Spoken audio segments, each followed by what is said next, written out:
Good morning guys, कैसे हैं आप लोग। आज है वीकेंड, आज है सैटरडे और हो रही है 7 मार्च। मैं जा रहा हूँ आज पीएम म्यूज़ियम, बेसिकली प्रधानमंत्री संग्रहालय, जो पहले जवाहरलाल नेहरू मेमोरियल के नाम से भी जाना जाता था। बट 2014 में के बाद प्रधानमंत्री मोदी ने इसे प्रधानमंत्री संग्रहालय या पीएम म्यूज़ियम का नाम दे दिया है। बेसिकली जितने भी 1947 से जब से हमारा देश आज़ाद हुआ है, तो वो जितने भी पीएम हैं उनके जितने भी पीएम लोग बने हैं, जितने भी अपने राष्ट्रपति प्रधानमंत्री थे, तो उनकी कुछ चीज़ें हैं, तो उनकी एक तरह से म्यूज़ियम है उनकी चीज़ों का। आपने आप अगर मेरा ब्लॉग फॉलो करते हो तो मैंने प्रेसिडेंशियल म्यूज़ियम भी दिखाया था। तो उसके प्रेसिडेंट म्यूज़ियम के बाद पीएम म्यूज़ियम है, और ये बेसिकली जितने भी दिल्ली म्यूज़ियम है मैं उनको कवर करने की एक सीरीज़ कर रहा हूँ। उसमें से ये एक मेरा एक दूसरा पड़ाव है, दूसरा भी नहीं अब होने वाला है। अभी मैं जस्ट जा रहा हूँ यहाँ से, अपने घर से निकलूँगा और मेट्रो से जा रहा हूँ। तो तीन मूर्ति मार्ग में है ये म्यूज़ियम, और तीन मूर्ति मार्ग में जो नियरेस्ट मेट्रो स्टेशन वो उद्योग भवन है या लोक कल्याण मार्ग है, येलो लाइन पे। वहाँ से करके फिर वहाँ जाऊँगा, वहाँ से आपको पूरी चीज़ें दिखाऊँगा। तो बस अभी 12 बज रहे हैं और ये 10 से 6 खुला रहता है, मंडे बंद रहता है। बाकी पूरा दिन पूरे हफ्ते खुला रहता है मंडे को छोड़ के, रख रखाव की चीज़ों के लिए। बस अभी निकल रहा हूँ, मेरा भाई मुझे मेट्रो स्टेशन छोड़ेगा विशाली वाले पे, फिर मैं वहाँ जाके आपको दिखाऊँगा पूरी अंदर का हाल।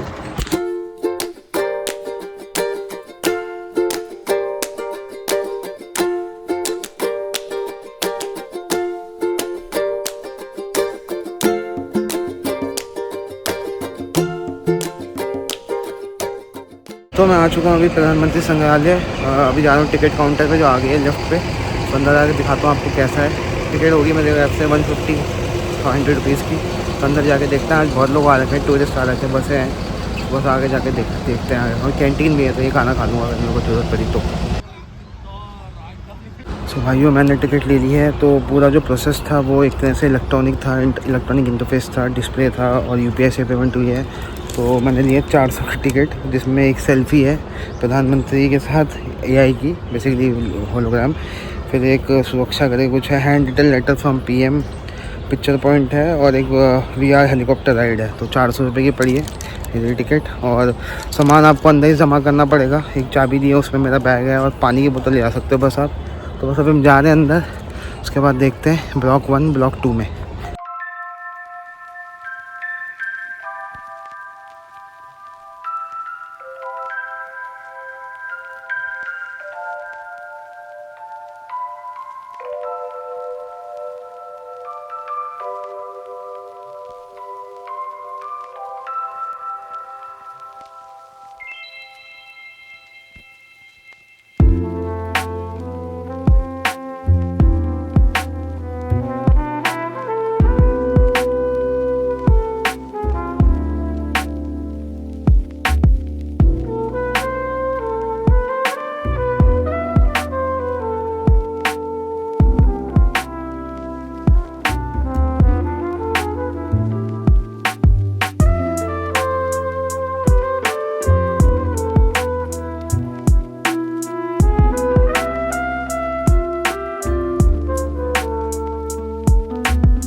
दोस्तों अभी फ़ोटो खिंचवाई है अपने, बेसिकली जो यहाँ पिक्चर पॉइंट था वहाँ से तो फ़ोटो मिलेगी।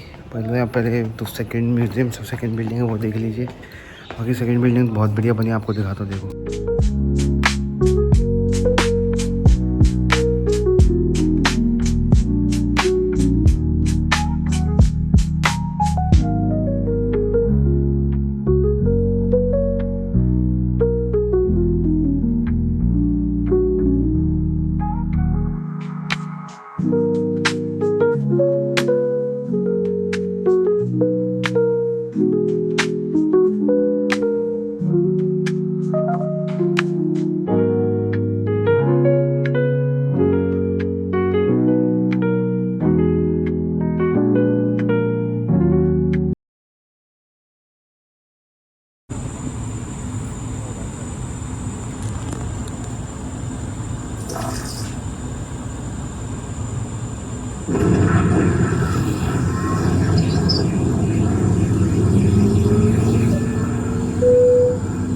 स्वागत है देवियों और सज्जनों, बालकों एवं बालिकाओं। आज आप एक नए भारत, आधुनिक बुनियादी ढांचे, वैज्ञानिक नवाचारों और इंजीनियरिंग के चमत्कारों के लिए उड़ान भरेंगे। अपनी कुर्सी की पेटी कसें और सवारी का आनंद लें।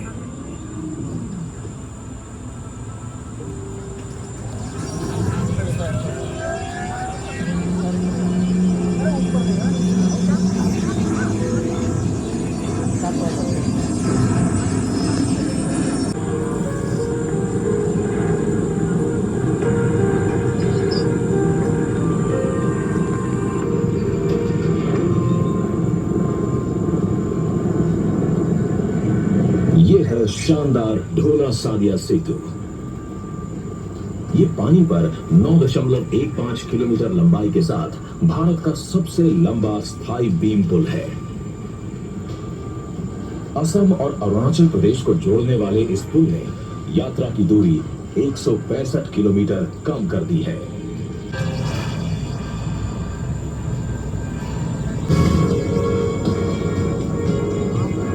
तमिलनाडु में विस्मयकारी मुपंडल विंड फार्म देखें, जो दुनिया का तीसरा सबसे बड़ा परिचालित तटीय विंड फार्म है।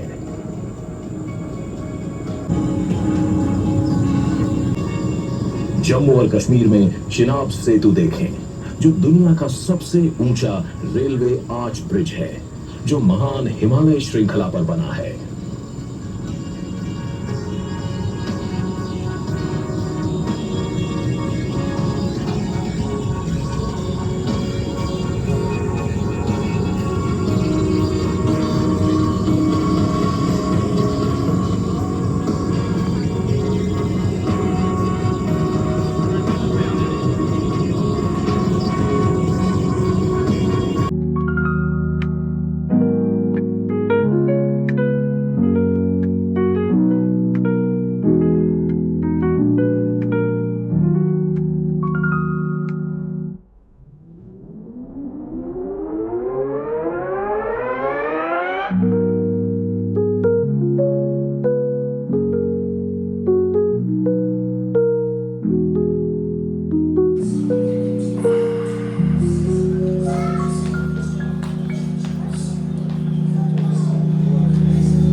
हॉल है नीचे जाने का, हॉल भी नहीं पाथवे है, जो बेसिकली इंडिया की जो जितनी भी 1947 से जो भी हिस्ट्री है, जो प्राइम मिनिस्टर की है वो है। मैं आपको दिखाता हूँ, देखिए वो लगा रखा है इस साइड पे प्रधानमंत्री, इस साइड पे जो अचीवमेंट्स उस साल की वो है, दिखाता हूँ देखिए आपको।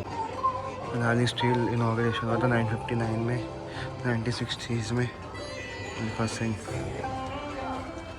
61 में, ऐसे करके पूरी वो है। और इस साइड जो मेरे आपका कह लीजिए राइट है, वहाँ पे प्रधानमंत्री है, उनकी फ़ोटोज़ हैं। तो बड़ा अच्छा कॉन्सेप्ट है बेसिकली, जो एक टाइमलाइन होती है ना उसको दिखाने के लिए। ये देखिए मोरारजी देसाई, सिंगर, लता मंगेशकर, मुकेश, और उसके बगल में मेरा बैंक नेशनलाइजेशन, जैसे करके पूरी वो है नीचे तक है पूरा, फर्स्ट फ्लोर तक है। तो आपको पूरा एक टाइमलाइन दिखता है जितना भी हमारा देश के जब से आज़ाद हुआ तब से जो जो मेन चीज़ें जो प्रधानमंत्री रही है उनके वो हैं। ये लेफ़्ट में आपका इवेंट्स है मेन, जैसे देखिए कॉस्ट्यूम डिज़ाइनर भानु आचार्य को ऑस्कर मिला था गांधी के लिए, वो ईयर मेंशन है। और यहाँ पे प्रधानमंत्री है, उस टाइम पे राजीव गांधी थे शायद। हाँ देखिए, फिर वीपी सिंह आते हैं तो उनकी चीज़ें।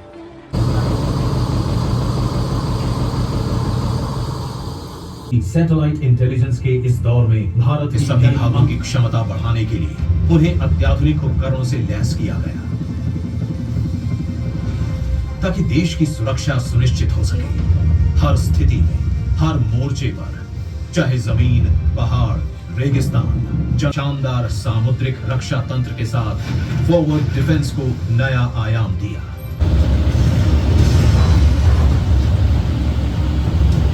ये पूर्णतः स्वदेशी मशीन हर मौसम में काम करने वाला सबसे बेहतरीन टैंक है।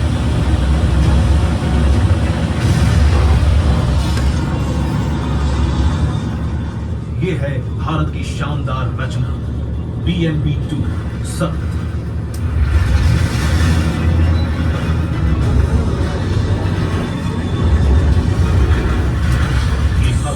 शक्तिशाली बख्तरबंद वाहन 30 मिलीमीटर स्वचालित तोप के साथ सुसज्जित है। भारतीय सेना की नई सैन्य यूनिफॉर्म हल्की, सुविधापूर्ण और डिजिटल डिस्ट्रप्टिव पैटर्न के साथ। नई यूनिफॉर्म सैनिकों की दक्षता और सुरक्षा बढ़ाने के लिए तैयार की गई है। ये उन्हें हर मौसम और इलाके में काम करने में मदद करती है, तक यात्रा कर सकती है। भारत की पहली स्कॉर्पियन क्लास स्टेल्थ पनडुब्बी INS कलवरी के साथ समुद्र की गहराइयों में भी भारत सशक्त है।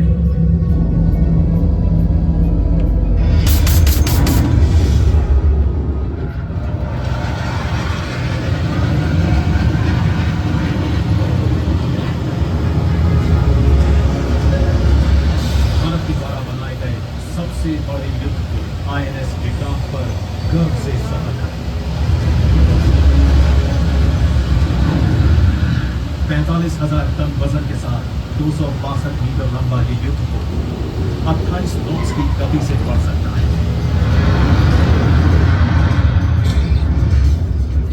अब राफेल का, ये है भारतीय वायुसेना की शक्ति बढ़ाता चौथी पीढ़ी का multi role combat fighter jet.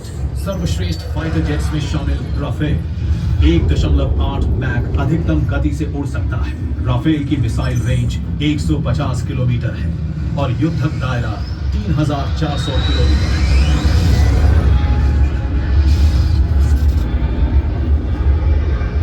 ये है तेजस, स्वदेशी, अत्याधुनिक और बेहतरीन लड़ाकू विमान। 1.6 मैक की रफ्तार से उड़ान भरने वाला ये सुपरसोनिक जेट हल्के एसआर रेडार, हवा से हवा में ईंधन भरने के साथ हवा से हवा और हवा से सतह पर मार करने वाली मिसाइलों के घातक शस्त्रागार से लैस लड़ाकू विमान है। भारत का अद्वितीय नाइट कॉम्बैट हेलीकॉप्टर प्रचंड, पर्वतीय और ऊंचाई वाले क्षेत्रों में मुकाबला करने के लिए डिजाइन किया गया है। 268 किलोमीटर प्रति घंटे की गति, 550 किलोमीटर की रेंज और 3 घंटे से अधिक की फ्लाइट एंड्योरेंस वाला ये स्टेल्थ हेलीकॉप्टर हवा से हवा और हवा से जमीन पर वार करने वाली मिसाइलों से लैस है। ताकत है जो लद्दाख और सियाचिन ग्लेशियर जैसे दुर्गम इलाकों में सैन्य साजो सामान को एयरलिफ्ट करता है। सो भाइयों ये जी फ़ोटो मेरी इतनी बढ़िया आई है भाई, देख रहे हो, डेट भी लिखी हुई है, बढ़िया लग रही है भाई, एकदम मस्त। शादी के लिए भेजूँगा ये वाली। सो दोस्तों अंदर से मैं आ चुका हूँ और बहुत ही बढ़िया बना हुआ है जो सेकंड बिल्डिंग बनी है। आप देख सकते हैं अभी जो मैंने चीज़ें देखी हैं, एक वीआर और एआर का बहुत यूज़ कर रखा है मैंने, विजुअल रियलिटी और आर्टिफिशियल रियलिटी का एआई का यूज़ कर रखा है। मैंने लेटर भी ले लिया, एक हैंड रिटन। ओवरऑल एक्सपीरियंस बहुत बढ़िया है। अगर आप सैटरडे संडे को आ रहे हैं, अगर आपको कोई अच्छी चीज़ देखनी है गर्मियों में, प्लस एसी भी अंदर भाई, दोनों हॉल दोनों बिल्डिंगों में अच्छा वातावरण है एकदम बढ़िया, तो आप आ सकते हैं यहाँ पे। अब बस बज गए 3:30 बज चुके हैं, अभी मैं निकलूँगा यहाँ से। धूप बहुत तेज़ हो रही है बट अभी मौसम बेरेबल है, तो अगर आपको गर्मी में कहीं घूमना है बाहर के अलावा तो आप यहाँ आ सकते हैं। बढ़िया बढ़िया हुआ है, पर मेरा तो 400 रुपये है, बट अगर आप चीज़ें लेते रहेंगे तो आई गेस 500-600 हो जाएगा। बट 100 रुपये एंट्री फ़ीस है 12 साल से बड़े वालों की, और 12 साल से जो नीचे है उनकी नहीं लगती शायद फ़ीस इतनी, 50 रुपये होगी शायद, तो वो है। बाकी अभी बस निकलता हूँ यहाँ से और फिर आपको मिलता हूँ अगले ब्लॉग में। तब तक के लिए take care, bye and happy weekend ahead.